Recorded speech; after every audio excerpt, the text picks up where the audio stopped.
Hello, आप सभी को हमारे YouTube चैनल पर स्वागत अभिनंदन है। हम अक्सर हमारे आसपास देखते हैं कि कुछ धातुओं के ऊपर में एक परत जम जाती है, जिस परत को जंग या संक्षारण कहते हैं। ये जंग या संक्षारण होता क्या है? वायु में उपस्थित गैसों एवं पानी की वाष्प से कुछ विशेष रासायनिक क्रियाओं के परिणाम स्वरूप यौगिक का निर्माण होता है, जो धीरे धीरे धातु के सतह को नष्ट करते जाते हैं। इस प्रकार रासायनिक यौगिकों के निर्माण द्वारा धीरे धीरे धातु के सतह को नष्ट होने की जो प्रक्रिया है उसे संक्षारण कहते हैं। आइए आज जो हमारे इस वीडियो का मुख्य टॉपिक है संक्षारण, इसे हम लोहे पर जंग लगने के उदाहरण को लेकर समझते हैं। ओके, तो आज हम सीखने वाले हैं संक्षारण या जंग। ओके, तो हर बार की तरह पेन कॉपी लेके तैयार रहिए और हमारे साथ जो है आवश्यक चीजों को नोट करते चले। ठीक, तो हेडिंग लगाइए संक्षारण।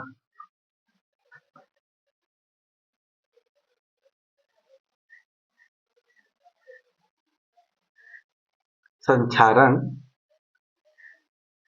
जंग।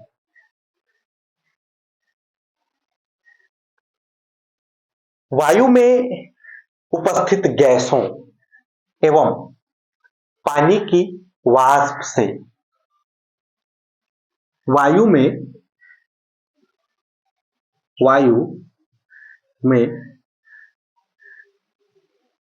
उपस्थित गैसों एवं पानी की वाष्प से पानी की वाष्प से पानी की वाष्प से वाष्प से कुछ विशेष रासायनिक यौगिकों के निर्माण द्वारा वाष्प से कुछ विशेष रासायनिक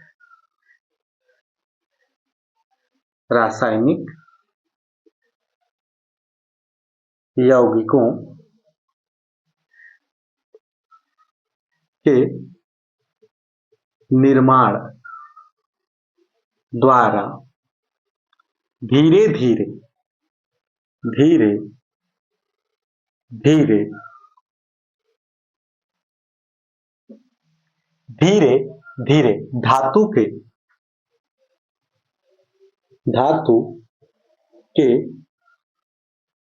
नष्ट होने की प्रक्रिया संक्षारण कहलाती है।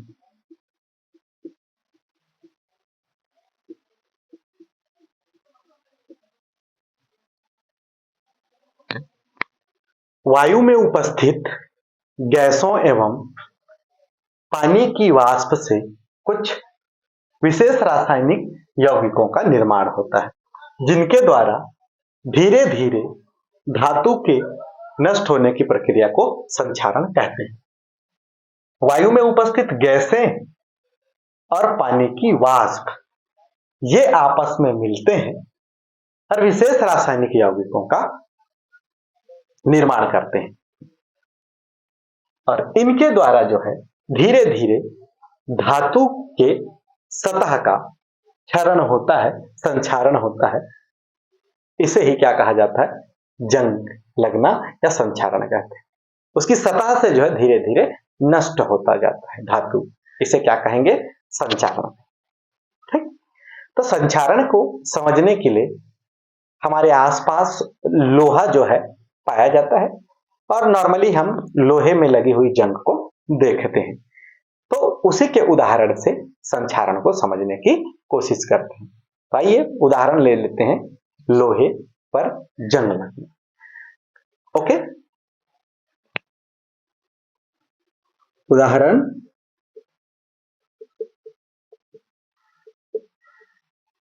लोहे पर जंग लगना, लोहे पर जंग लगना। तो होता क्या है, फेरिक ऑक्साइड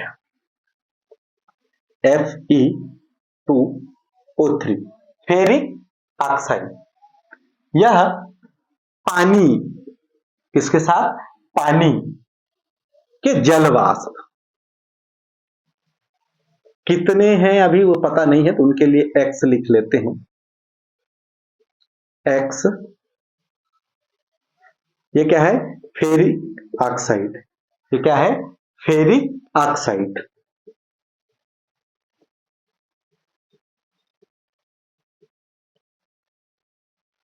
ये जल वाष्प,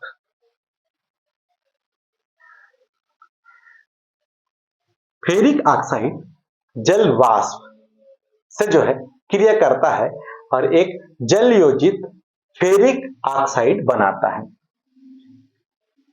Fe2O3 and XH2O। ये जल योजित फेरिक ऑक्साइड है। ये क्या है, जल योजित, जल योजित मतलब जल से जुड़ा हुआ, जल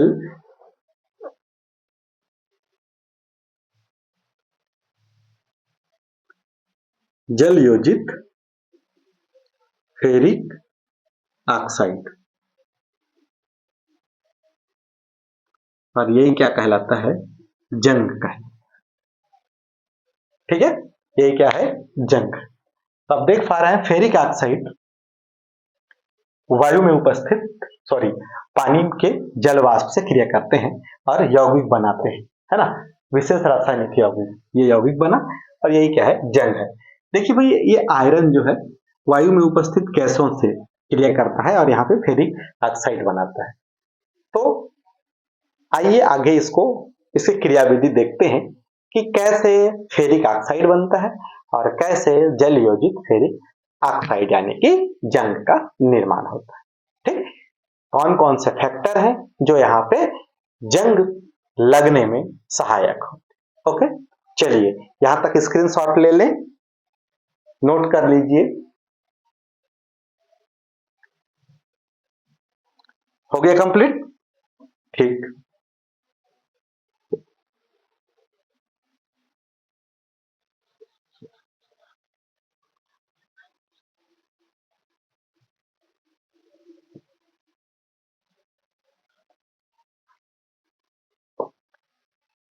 अब देखते हैं संक्षारण की क्रियाविधि कि कैसे संक्षारण या जंग की क्रियाविधि कैसे होती। लोहे पर जंग विद्युत रासायनिक सिद्धांत पर आधारित है। ये जो लोहे पर जंग लगना है, ये विद्युत रासायनिक सिद्धांत पर आधारित है, इसीलिए हम संचारण या जंग का अध्ययन इस विद्युत रसायन में जो है कर रहे हैं, क्योंकि यह लोहे की सतह पर छोटे छोटे विद्युत रासायनिक सेलों का निर्माण करता है और ऐसे सेल संचारण सेल कहलाते हैं। इन सेलों में जो शुद्ध लोहा होता है वह एनोड का काम करता है तथा अशुद्ध लोहा कैथोड की भांति कार्य करती है। अब जब एनोड और कैथोड यहां पे आ जाते हैं तो यह एक सेल बन जाता है जिसे संचारण सेल कहते हैं। तो एनोड पर जो रिएक्शन होता है, जैसे कि ऑक्सीकरण की क्रिया, वो एनोड पर होती है और कैथोड पे जो अपचयन की क्रिया होती है वो कैथोड पे होती है। तो हवा या पानी या तो फिर वाष्प और जलवाष्प या फिर नमी, जैसे ऑक्सीजन अथवा नमी में उपस्थित जो ऑक्सीजन और कार्बन डाइऑक्साइड है, ये विलेय अवस्था में होते हैं वहां और विद्युत अवघट्य का ये कार्य करते हैं। ठीक है, चलिए अपन एक को लिख लिख के देखते हैं। संचारण की क्रियाविधि, संचारण की क्रिया विधि।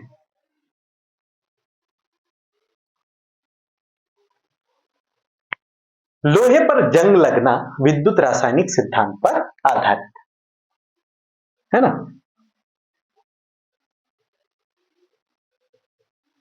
लोहे पर जंग लगना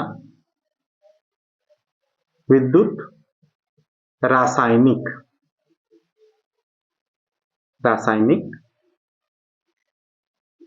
सिद्धांत पर आधारित है। ओके, तो लोहे पर जो जंग लगता है वो किस सिद्धांत से काम करता है? सॉरी, यहां से विद्युत रासायनिक सिद्धांत, इसीलिए हम इसका अध्ययन जो है विद्युत रसायन में कर रहे हैं। ओके, ठीक है। क्योंकि यह लोहे की सतह पर छोटे छोटे विद्युत रासायनिक सेलों का निर्माण करते हैं। ठीक है भाई, आधारित है। और ये क्या करता है? यह लोहे की सतह पर छोटे छोटे विद्युत रासायनिक सेलों का निर्माण करता है। ठीक भाई,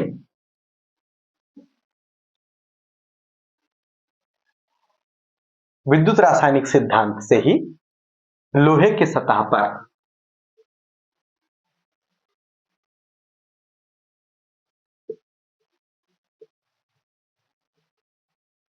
विद्युत रासायनिक सिद्धांत से लोहे की सतह पर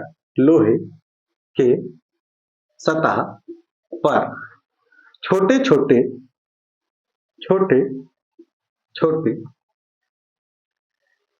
विद्युत रासायनिक सेलों का निर्माण होता है। छोटे छोटे विद्युत रासायनिक सेलों का निर्माण होता है।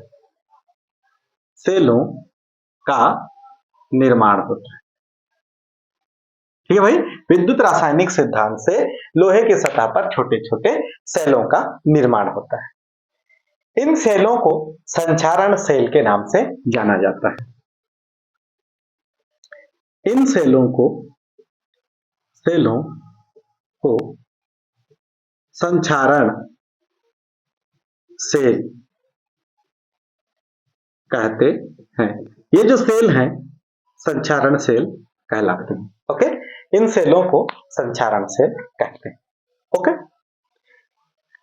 इन सेलों में शुद्ध लोहा एनोड तथा अशुद्ध लोहा कैथोड की भांति कार्य करता है। इन सेलों में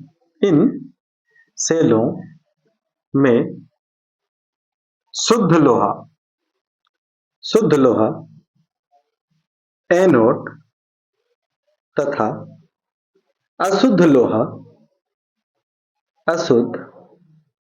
लोहा कैथोड की भांति कार्य करता है।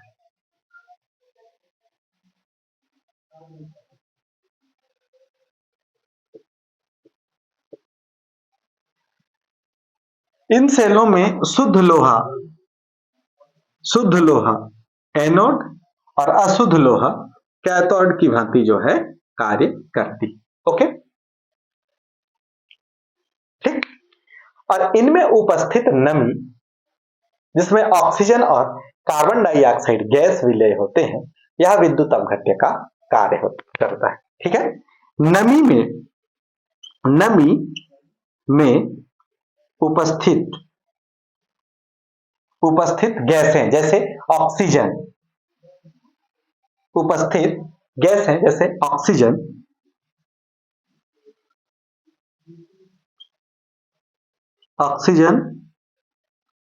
तथा कार्बन डाइऑक्साइड विद्युत अपघट्य की तरह विद्युत अपघट्य का काम करते हैं। नमी में उपस्थित ऑक्सीजन तथा कार्बन डाइऑक्साइड ये विद्युत अपघट्य का काम करते हैं, क्योंकि ये ऑक्सीजन और कार्बन डाइऑक्साइड जो है नमी में क्या हो चुके हैं, घुले हुए हैं, ये विलेय हैं, किसमें, नमी में, नमी में विलेय हैं। नमी में उपस्थित ऑक्सीजन तथा कार्बन डाइऑक्साइड विद्युत अपघट्य का कार्य करता है। ओके, जब देख लो संचारण की क्रियाविधि क्या होती है भाई, किस पे निर्भर करती है, कौन से सिद्धांत पे काम करता है। लोहे पर जंग लगना एक विद्युत रासायनिक सिद्धांत पर आधारित है। ओके, क्योंकि यह विद्युत रासायनिक सिद्धांत पर आधारित है, इसलिए इसका अध्ययन हम इस चैप्टर में यानी कि विद्युत रसायन में करते हैं। विद्युत रासायनिक सिद्धांत से लोहे के सतह पर छोटे छोटे विद्युत रासायनिक सेलों का निर्माण होता है। इन सेलों में या इन सेलों को संचारण सेल कहते हैं। जो छोटे छोटे सेल बनते हैं इन सेलों को संचारण सेल कहते हैं। इन सेलों में जो शुद्ध लोहा होता है वह एनोड तथा अशुद्ध लोहा कैथोड की भांति कार्य करती है। नमी में उपस्थित ऑक्सीजन तथा कार्बन डाइऑक्साइड ये जो है नमी में घुले होते हैं, विलेय हैं, ये विद्युत अपघट्य का काम करते हैं। ओके, ठीक है, इन पॉइंट्स को नोट कर लो, अच्छे से ध्यान में रखिए, नोट कर लीजिए, स्क्रीनशॉट ले लें।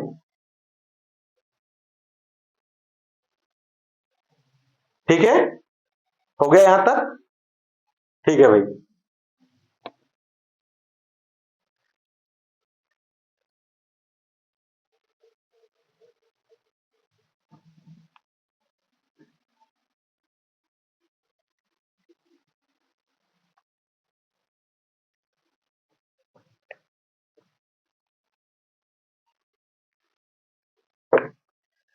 तो चलिए समझने की कोशिश करते हैं इसको चित्र के माध्यम से, फिर एनोड पर और कैथोड पर कैसे क्रिया होती है उसको देखेंगे। तो आपने देखा संचारण क्या है, कैसे जो है किस सिद्धांत पे काम करता है, इस चीजों को चलिए एक डायग्राम के थ्रू अपन समझने की कोशिश करते हैं कि लोहे में जंग कैसे लगती है।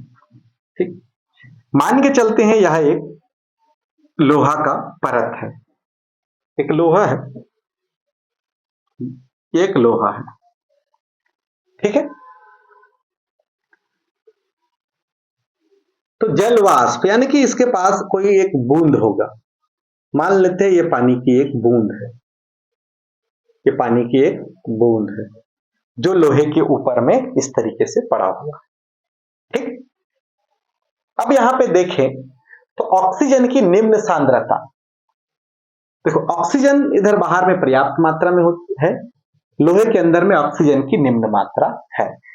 ठीक, ऑक्सीजन की निम्न मात्रा है कहां पे, पानी के अंदर। ओके, अब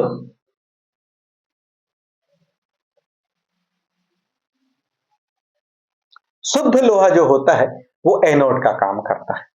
ये शुद्ध लोहा, अभी इसके ऊपर कुछ लगा नहीं है ना, इधर पानी पड़ा हुआ है, शुद्ध लोहा और पानी दोनों संपर्क में आएंगे तो इनके बीच में संपर्क में आएंगे तो यहाँ पे वो अशुद्ध हो जाएगा। अभी अंदर का लोहा जो है ये प्योर है, शुद्ध है, शुद्ध है, तो शुद्ध लोहा एनोड की तरह कार्य करता है। और एनोड में आप जानते हो क्या होता है भाई, ऑक्सीकरण होता है। ठीक, तो शुद्ध लोहा यानी कि आयरन, आयरन क्या करता है, आयरन अपने 2 इलेक्ट्रॉनों को त्यागता है और आयरन 2+ के रूप में बन जाता है। जब आयरन 2+ होगा तो यहां से 2 इलेक्ट्रॉन क्या हो जाते हैं, निकल जाते हैं। ठीक, और ये शुद्ध लोहा है, और ये शुद्ध लोहा है, इस पार्ट को मैं यहाँ पे बंद कर दिया हूं। और ये क्या कर रहा है, ये पूरा का पूरा भी शुद्ध ही लोहा है एक्चुअल में, जो सतह पर जिससे मिलेगा पानी की बूंद के साथ उस एरिया को अपन अशुद्ध मानेंगे। तो यहाँ पे ये किसका काम करेगा, एनोड का काम। अब देख रहे क्या हो रहा है, ऑक्सीकरण हो रहा है। ठीक है, अब यहां से इलेक्ट्रॉन निकलेगी, इलेक्ट्रॉन निकली है वो आगे बढ़ेगी।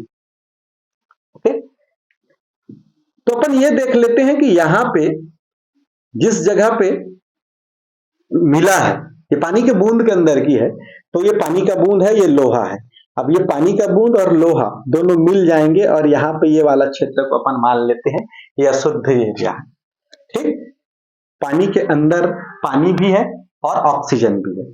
ठीक, तो ये पानी है या ऑक्सीजन की मात्रा भी है जो कि कम दाब पे है, पानी में तो घुला है ना, साथ में वहां पे घुली हुई ऑक्सीजन है, तो मान लेते हैं ऑक्सीजन भी इधर अलग से और इसमें जो है क्या है, घुल चुका है। क्लियर। अब यहां से आएगा कौन, इलेक्ट्रॉन। कहां से, एनोड से 2 इलेक्ट्रॉन आ रहे हैं। इन इलेक्ट्रॉनों को ये ग्रहण करता है, इन इलेक्ट्रॉनों को ये ग्रहण करता है,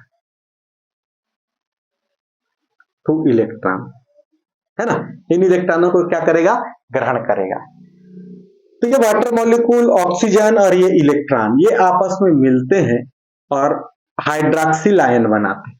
क्या बनाते हैं, हाइड्रॉक्सिल आयन, हाइड्रॉक्सिल आयन का निर्माण करते हैं। ठीक, तो ये 1/2 इसको मैनेज करेंगे तो लगभग ये 4 हाइड्रॉक्सिल आयन यहाँ पे बना। ठीक, एक बार देख लो भाई, ये पानी का बूंद है, ये पूरा का पूरा, ये लोहा है, ये शुद्ध लोहा, शुद्ध लोहा यानी अभी इसमें मिक्स नहीं है। तो पानी की बूंद और लोहा मिले तो ये वाला भाग जो है अशुद्ध लोहा, ये क्या है, अशुद्ध लोहा। और जो अशुद्ध लोहा जो होगा वो यहाँ पे क्या काम करता है भाई, कैथोड का काम करता है। किसका काम करता है, कैथोड का काम। ओके, ठीक है। इस बूंद का ही कुछ हिस्सा इस लोहे से मिला, इसलिए ये मिलके जो है अशुद्धि हुआ है ये वाला क्षेत्र। तो होता क्या है, एनोड से निकला हुआ इलेक्ट्रॉन इस वाले क्षेत्र में आता है, यहाँ पानी, ऑक्सीजन और ये इलेक्ट्रॉन मिलके हाइड्रॉक्सिल आयन बनाते हैं। ओके, क्या बना भाई, हाइड्रॉक्सिल आयन बना। अब ये जो हाइड्रॉक्सिल आयन है, ये हाइड्रॉक्सिल आयन आपस में क्रिया करते हैं, है ना। ये हाइड्रॉक्सिल आयन क्या करेंगे, आपस में क्रिया करेंगे। हाइड्रॉक्सिल आयन और आयरन के जो आयन है ये आपस में क्रिया करते हैं। ठीक, Fe2 प्लस ये OH, ये हाइड्रॉक्सिल आयन, ये सब आपस में क्रिया करें। अब कितने भाग लेंगे, कितने वो अलग बात है। तो ये और ये बनाएगा, ये दोनों आपस में क्रिया करते हैं और बनाते हैं FeOH ट्वाइस, हाइड्रॉक्साइड बनाते हैं, फेरिक हाइड्रॉक्साइड, ऐसा। ठीक है भाई, ओके। इसको मैनेज करना, ये मैनेज नहीं है, समीकरण बराबर नहीं है दोनों साइड, तो ये इस तरीके से आयन बना लेते हैं। ओके, या तो फिर इसको यहां ऐसे कर दो। ठीक है भाई, बन गया FeOH। क्लियर है। अब देखो ये FeOH जो ये जो हाइड्रॉक्साइड बना है ना, इस हाइड्रॉक्साइड को जो है डिसोसिएशन होता है, टूटता है यार, है ना। ये हाइड्रॉक्साइड नमी और जो गैसें हैं उनसे जुड़ता है। FeOH ये क्या करता है, ऑक्सीजन गैस और पानी इनके साथ जुड़ता है और जो है इसको आगे लेके चलें, FeOH प्लस ऑक्सीजन तथा पानी ये तीनों आपस में जुड़ते हैं, है ना। ये तीनों क्या करेंगे, आपस में जुड़ेंगे और ये आपस में जुड़ के एक जल योजित फेरिक ऑक्साइड का निर्माण करते हैं। यानी कि एक बनाएगा Fe2O और XH2,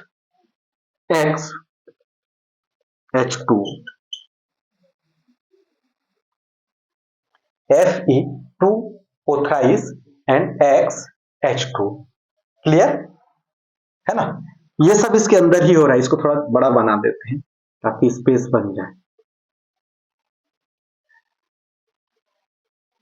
है ना। बूंद के अंदर ऑक्सीजन की सांद्रता कम है, की सांद्रता कम, इधर ऑक्सीजन की सांद्रता उच्च है। सांद्रता उच्च होने से ऑक्सीजन जो है ऑक्सीजन गैस जो है इसके अंदर में घुल जाता है ना। यहाँ कमी है पानी के अंदर, बूंद के अंदर ऑक्सीजन की सांद्रता, तो बाहर का ऑक्सीजन घुस जाता है और वही ऑक्सीजन जो है इनके साथ क्रिया करता है। ठीक है भाई, इनके साथ ये ऑक्सीजन जो है देखो पानी तो यहाँ से मिल ही गया, ये ऑक्सीजन जो है इसकी सांद्रता अंदर कम रहता है, तो बाहर से वायु में घुली हुई ऑक्सीजन जो है यहाँ घुसता है ना, और उसकी ऑक्सीजन की मात्रा आती है, वही ऑक्सीजन का उपयोग करते हैं और ये आगे इसमें रिएक्शन हो रहा है। देखो सबसे पहले तो ये पानी, ये बूंद है, ये ऑक्सीजन यहाँ से घुल के आया, वहां से ऑक्सीजन मिला, और ये इलेक्ट्रॉन जो है एनोड से निकल के आया था, वो इलेक्ट्रॉन आपस में जुड़ के हाइड्रॉक्सिल आयन बना, हाइड्रॉक्सिल आयन। तो ये हाइड्रॉक्सिल आयन इस आयरन के साथ आपस में क्रिया करता है, Fe2 plus plus OH minus, और ये बना लेता है FeOH, है ना। आयरन का जो है ये हाइड्रोक्साइड बना लेता है। फिर इस आयरन के हाइड्रोक्साइड का, ये जो आयरन का हाइड्रोक्साइड है वो यहां पे है, ये बन गया तो यही तो बन के तैयार होगा ना, है ना भाई। ये जो है इसी के अंदर में बनकर तैयार होगा FeOH ट्वाइस, क्योंकि ये सब क्रिया तो पानी के बूंद के अंदर ही हो रहा है ना, पानी के बूंद और ये लोहे के सतह के अंदर, तो यहीं पे ये बनता है। फिर ये आगे जाके इसको आयरन का जो हाइड्रोक्साइड है वो, फिर ऑक्सीजन और पानी, फिर ये आपस में जो है क्रिया करते हैं और ये बना लेते हैं क्या, ये बना लेता है Fe। इसको यहां लिख लीजिएगा भाई, है ना, ये समझ आ रहा है ना। ये बन गया आयरन का हाइड्रोक्साइड बन गया। ये आयरन का हाइड्रोक्साइड जो है ऑक्सीजन और पानी से क्रिया करता है और ये जल योजित फेरिक ऑक्साइड बनाता है।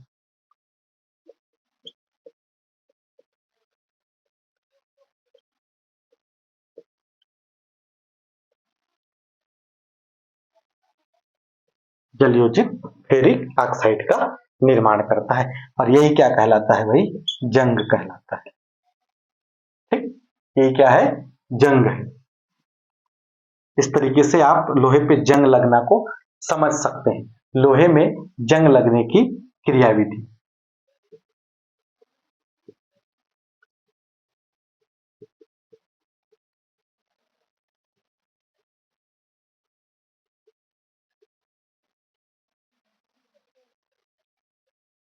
ठीक, चलिए इसको अपन देखते हैं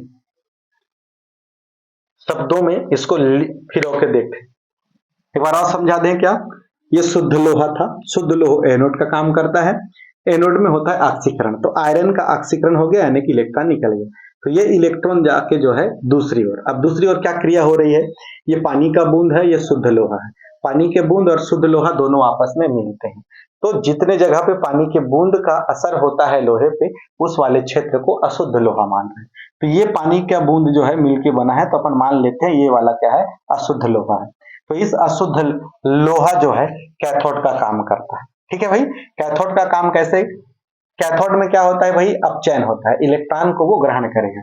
तो पानी की बूंद में पानी ऑलरेडी है और पानी की बूंद के अंदर ऑक्सीजन की सांद्रता कम होने से हवा में घुली हुई ऑक्सीजन भी यहाँ पे घुल जाता है, जिससे यहाँ पे ऑक्सीजन के साथ क्रिया कर पानी और ऑक्सीजन तथा साथ में आए वाले इलेक्ट्रॉन ये आपस में जुड़ के हाइड्रोक्सिल आयन का निर्माण करते हैं। अब ये हाइड्रोक्सिल आयन जो है यह इस आयरन के साथ क्रिया करता है और आयरन का हाइड्रोक्साइड बनाता है। ठीक, ये आयरन का हाइड्रोक्साइड जो है फिर से पानी और यहाँ पे उपलब्ध ऑक्सीजन से क्रिया करता है और एक ऑक्साइड बनाता है जो कि फेरिक ऑक्साइड का जल योजित फेरिक ऑक्साइड होता है, जिसे ही हम क्या कहते हैं, जंग कहते हैं। ओके, ठीक है भाई। तब देखते हैं एनोड में क्या हुआ होगा। शुद्ध लोहा जो है एनोड का काम करता है, एनोड पे क्रिया कैसे हुआ था, एनोड पर, एनोड का काम कौन कर रहा है, यहाँ पे शुद्ध लोहा, कौन कर रहा है, शुद्ध लोहा, ये एनोड का काम कर रहा है। ओके, तो हुआ क्या, सिंपल सी, शुद्ध लोहा में जो है, जो आयरन है, जो सॉलिड था, इससे इलेक्ट्रॉन निकल गया, तो यहाँ पे Fe2+ हो। ओके, आयरन से जो है इलेक्ट्रॉन निकल जाता है, ठीक।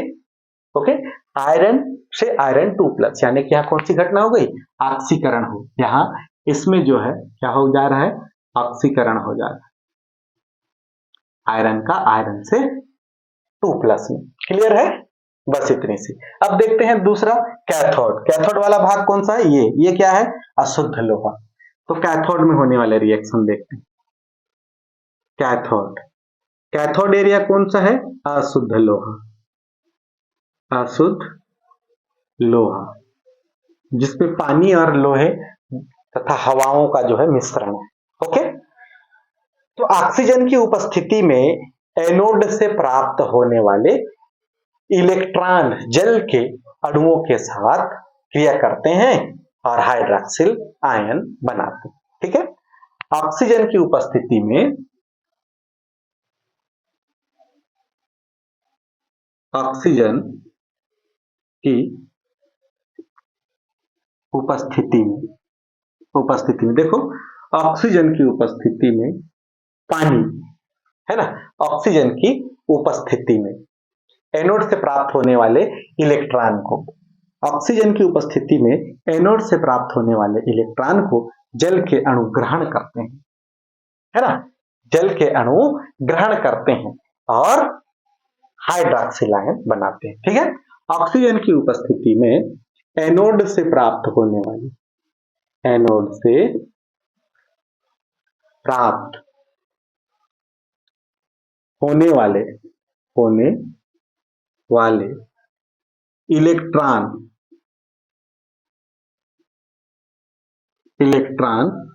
को जल के अणु ग्रहण करते हैं तथा हाइड्रॉक्सिल आयन का निर्माण करते हैं, हाइड्रॉक्सिल आयन का निर्माण करते हैं। ठीक है, जल के अणु ऑक्सीजन की उपस्थिति में इस इलेक्ट्रॉन को ग्रहण करते हैं और हाइड्रॉक्सिल आयन का निर्माण करते हैं। ठीक है भाई, इसको देख के देखते हैं। मान के चलो वाटर मॉलिक्यूल है, यहां पे ऑक्सीजन उपस्थित है और 2 इलेक्ट्रॉन आ रहा है। ठीक है भाई, इस तरीके से अगर देखें तो पानी के मॉलिक्यूल्स जो है क्रिया करेंगे और क्या बना रहे हैं यहाँ पे, हाइड्रॉक्सिल आयन बना, क्या बना रहे हैं भाई, यहाँ पे हाइड्रॉक्सिल आयन बना रहे हैं, है ना, हाइड्रॉक्सिल आयन। ऑक्सीजन 2, इधर 2, 4 ले लेते हैं, बराबर हो जाए 2, तो 2 4, H4, ऑक्सीजन 4। ठीक है, ओके, है ना भाई। अब बोलोगे सर 4 इलेक्ट्रॉन किधर से आ गया, भाई हम लोगों ने एक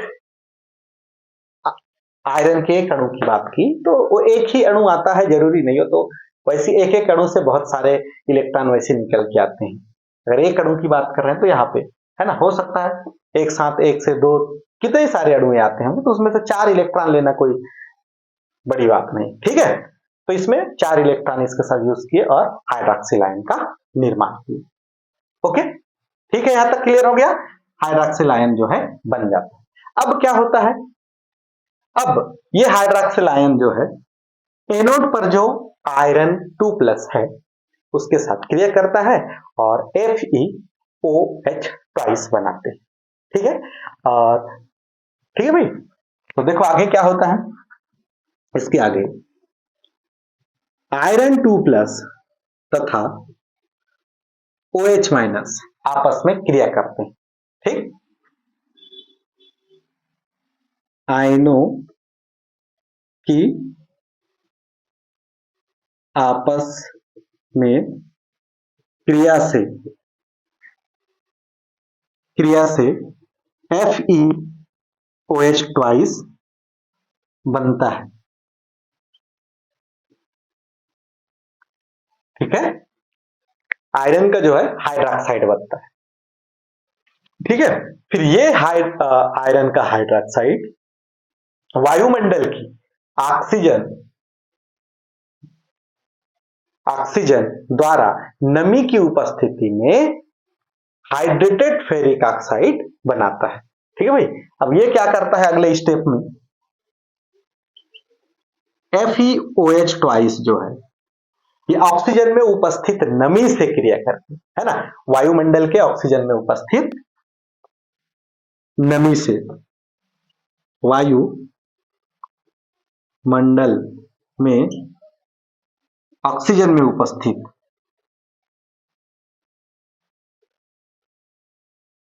ऑक्सीजन में उपस्थित नमी से क्रिया करके में उपस्थित नमी से क्रिया करके ये जो है हाइड्रेटेड फेरिक ऑक्साइड बनाता है। हाइड्रेटेड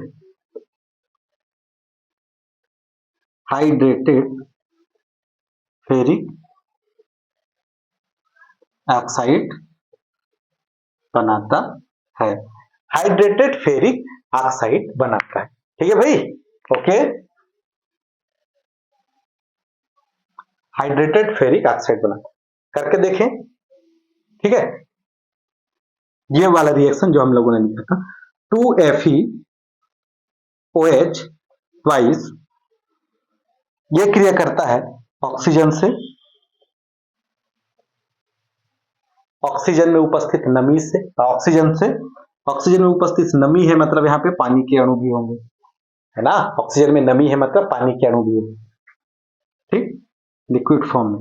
और ये बना लेगा क्या, Fe2O3H2। ठीक,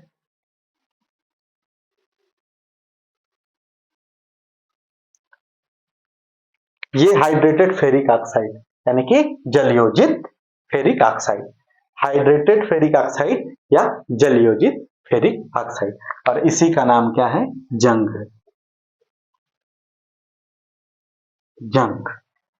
ठीक है भाई, तो इस तरीके से आप समझ पाएंगे। देखो एनोड में क्या होता है, ऑक्सीकरण होता है आयरन का, कैथोड में सारी क्रिया इधर हो रही, कैथोड यानी कि अशुद्ध लोहा। ऑक्सीजन की उपस्थिति में एनोड से प्राप्त होने वाले इलेक्ट्रॉन को पानी के अणु ग्रहण करते हैं तथा हाइड्रॉक्सिल आयन का निर्माण करते हैं। देख रहे हो, पानी ऑक्सीजन की उपस्थिति में इलेक्ट्रॉन ग्रहण किए, पानी बनाए, सॉरी हाइड्रॉक्साइड बनाए। अब आयरन तथा हाइड्रॉक्सिल आयन का आपस में क्रिया होता है जिससे FeOH2 बनता है। फिर इस आयरन के हाइड्रॉक्साइड का वायुमंडल में ऑक्सीजन की उपस्थिति में, है ना, यानी ऑक्सीजन में जो नमी है उससे क्रिया करके ये हाइड्रेटेड फेरिक ऑक्साइड बनाता है। हाइड्रेटेड फेरिक ऑक्साइड यानी कि जलयोजित फेरिक ऑक्साइड। और ये हो गया, है ना, ये हो गया हाइड्रेटेड फेरिक ऑक्साइड, जिसको क्या कहा जाता है, जंग कहा जाता है। ठीक, चलिए स्क्रीनशॉट ले लें और इसको समझिए।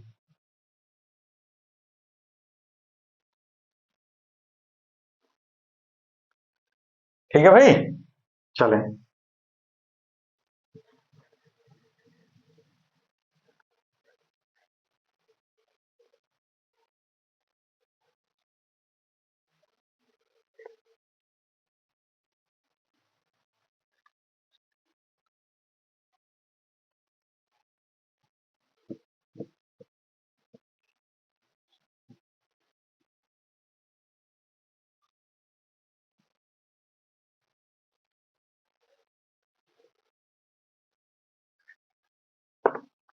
तो हमने देखा किस तरीके से जंग लगता है या जंग का निर्माण कैसे होता है, उसका रासायनिक सूत्र क्या है।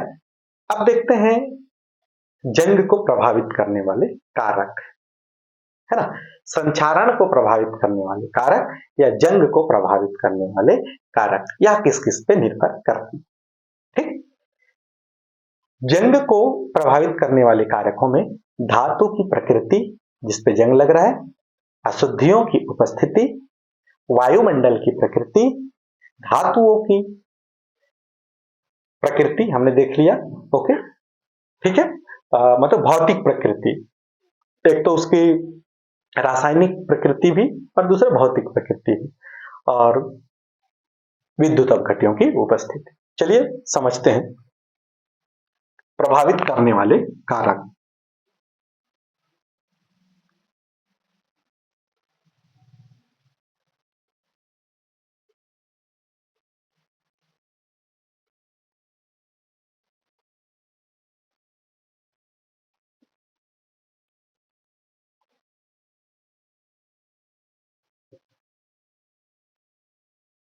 जंग को प्रभावित करने वाले कारक। ठीक, तो सबसे पहले देखते हैं धातु की प्रकृति।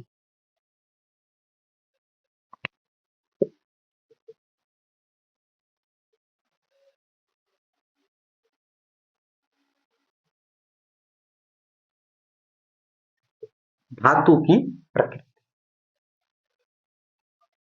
धातु की प्रकृति में हम देखेंगे कि जिस धातु में जंग लग रहा है उसकी क्रियाशीलता कैसी है।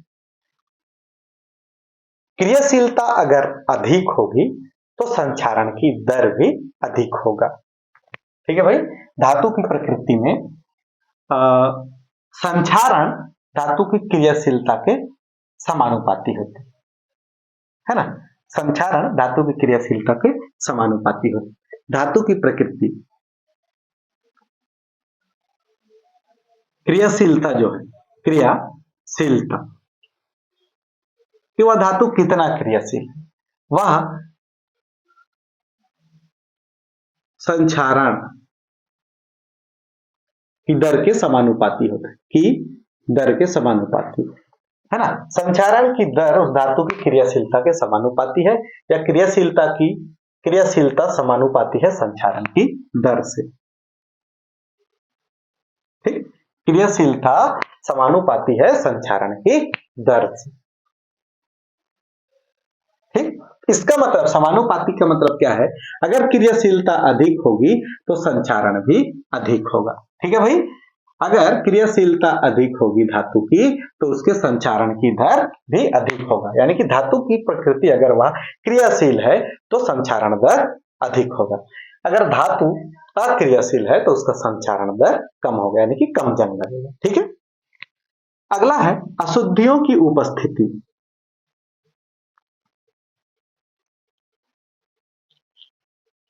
अशुद्धियों की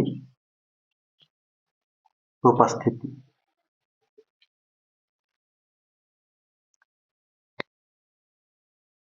अशुद्धि अगर अधिक है तो उनमें जंग अधिक लगेगी।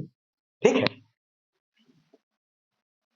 अशुद्धि अगर किसी धातु में है तो उस पर जंग अधिक लगेगी, तो यहां पे भी क्या हो जाएगा, अशुद्धि समानुपाती है संक्षारण के दर के।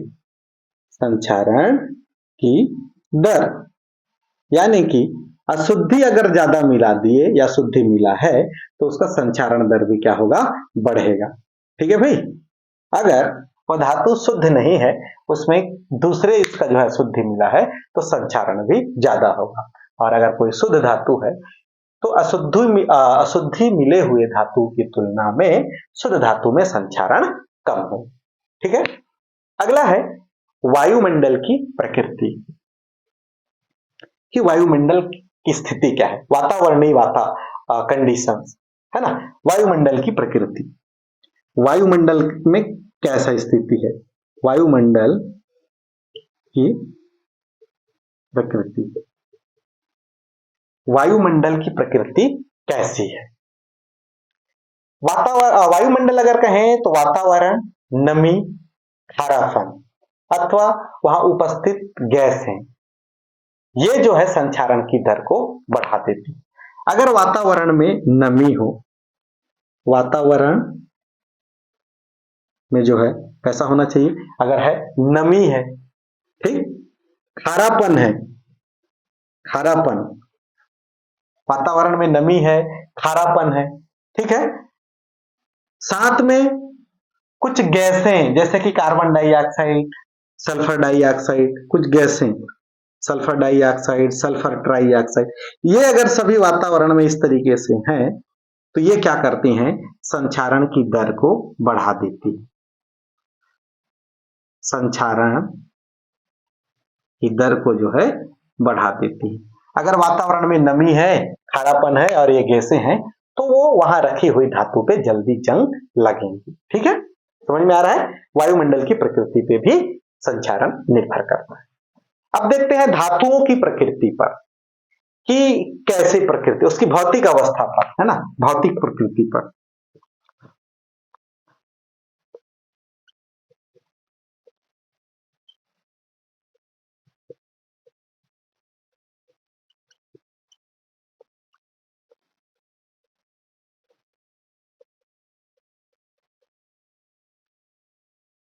ठीक है, धातुओं की प्रकृति ऊपर भी है, एक दूसरी प्रकृति है तो इसको भी प्रकृति ही ले लीजिए, धातुओं की प्रकृति।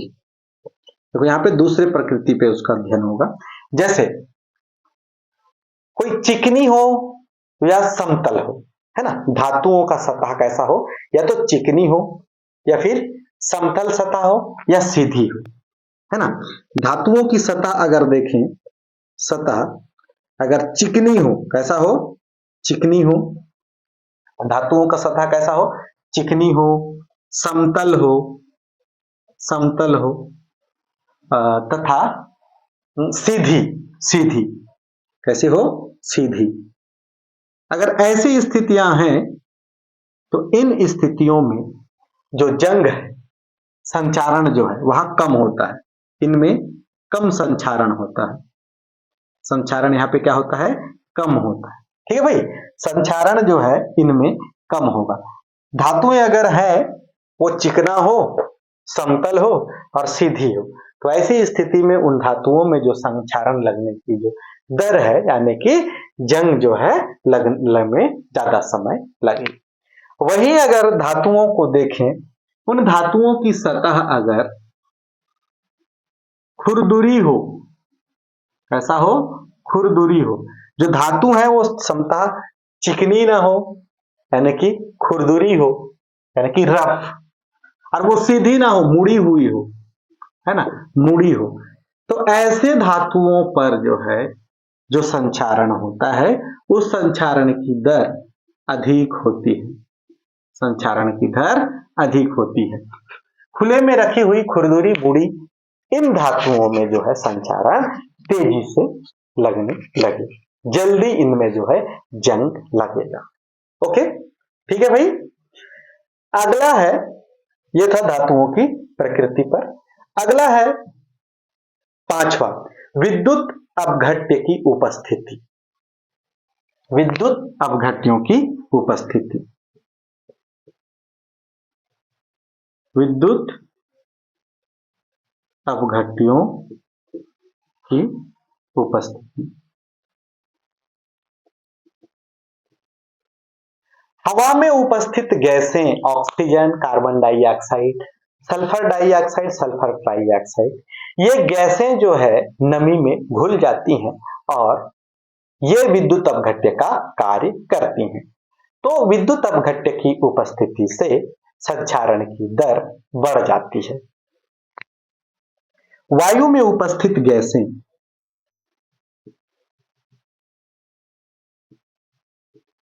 वायु में उपस्थित गैसें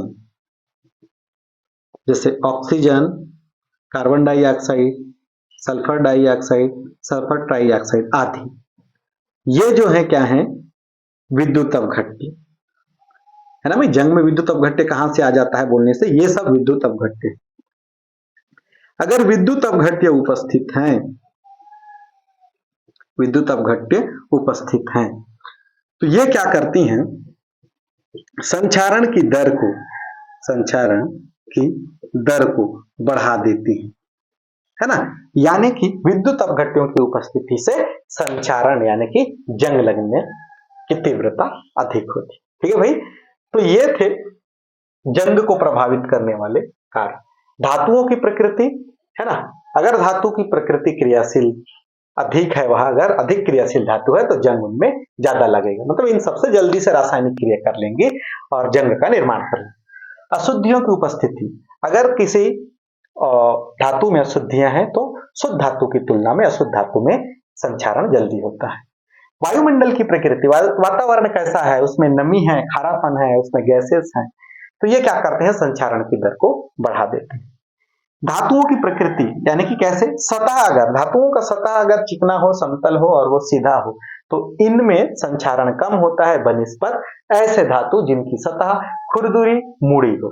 ठीक है, तो इनमें संचारण जो है अधिक समय लगता है, और सॉरी, इनमें जो है संचारण जल्दी होती है और इनमें संचारण होने में समय लगता है।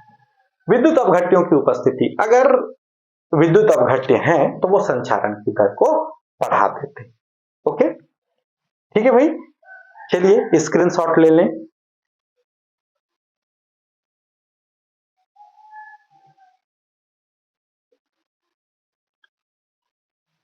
ठीक है,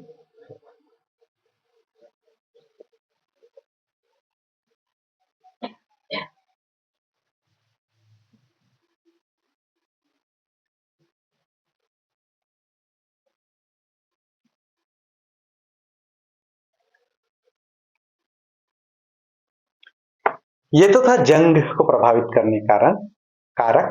अब कुछ ऐसे उपाय हैं जिनसे संचारण को कम कर सकते हैं, जैसे कि संचारण कम करने के उपाय, है ना। संचारण कम कैसे होगा,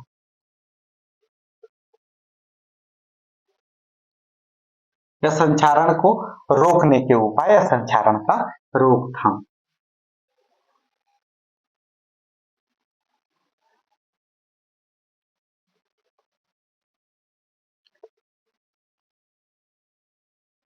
धातुओं की सतह पर ग्रीस लेपन कर,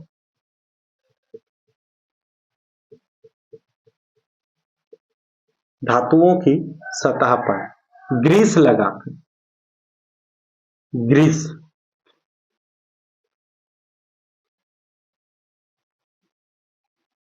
ग्रीस या तेल, है ना, या फिर तेल लगाना, तेल लगाना ऐसे करें। ठीक, धातुओं की सतह को पेंट कर देना किसी पेंट से, है ना, पेंट कर, सतह पर क्या कर सकते हैं, पेंट कर, है ना, पेंट करना, समझ रहे हैं ना, पेंटिंग कर देना भाई, पेंट कर देना, उसके ऊपर पुताई कर देना। नॉर्मली चीजें तो और है, नमी से भी बचाओ, है ना, नमी से बचाओ, तो वायु में तो नमी रहती है तो नमी आ जाता है। तो ये कुछ तरीके हैं जिनसे आप क्या कर सकते हैं, संचारण को रोक सकते हैं। ठीक है भाई, धातुओं की सतह पर ग्रीस या तेल लगा दो, उनको और क्या कर सकते हैं, पेंट कर सकते हैं। ठीक है, इन तरीकों को उपयोग करके आप क्या कर सकते हो भाई, जंग लगने से उनको बचा सकते हो।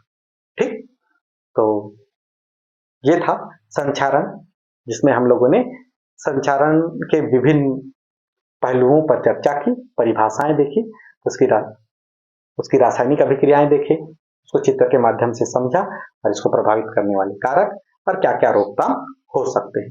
ठीक है, आज के वीडियो में बस इतना ही। पढ़ते रहिए, हंसते रहिए, मुस्कुराते रहिए। ओके, जय हिंद।